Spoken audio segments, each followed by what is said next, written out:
முன்னாடி நாளே அம்மா வீட்டிலேருந்து கிளம்ப வேண்டியது. தேங்காய் அறுக்கிறதுக்கு வந்து ஆள் சொல்லியிருந்தோமா, அவங்க வரத்துக்கு லேட் ஆகிடுச்சு. அதனால் நேற்று கிளம்ப முடியல. இன்றைக்கி தான் கிளம்ப போகிறோம் ஊருக்கு. அம்மா வீட்டில் இருக்கோம் அப்படின்னா அறக்க பறக்க எந்திரிச்சு எல்லா வேலையும் சீக்கிரமாக பார்க்கணுன்ற அவசியம் இல்லை.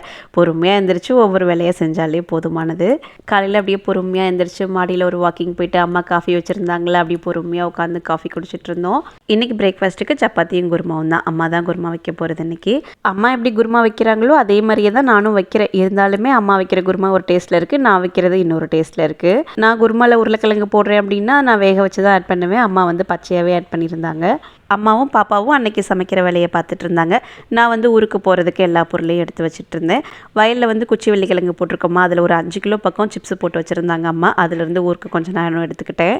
சாப்பிட்டு முடிச்சுட்டு என்னென்ன ஊருக்கு எடுத்துகிட்டு போகணுமோ எல்லா பொருளையுமே எடுத்து வச்சாச்சு.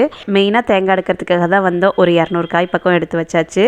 அப்புறம் சின்ன வெங்காயம், குச்சி வெள்ளிக்கிழங்கு, சிப்ஸு, பொங்கலுக்கு சீர் கொடுக்கறதுக்காக பொருளுமே எடுத்து வச்சுருந்தாங்க. அதையுமே நாங்கள் போகிறப்பே எங்ககிட்டே கொடுத்து விட்டுட்டாங்க. எல்லா பொருளையும் ஏற்றிட்டு ஊருக்குமே நாங்கள் கிளம்பிட்டோம். அது என்னமோ தெரியல, அம்மா வீட்டுக்கு போகிறோம் அப்படின்னாலே குஷி போட்டுட்டு கிளம்பிட்டு போகிறது. ஆனால் ரிட்டன் வர்றதுக்கு மனசே இல்லாமல் தான் கிளம்பி வரதா இருக்குது.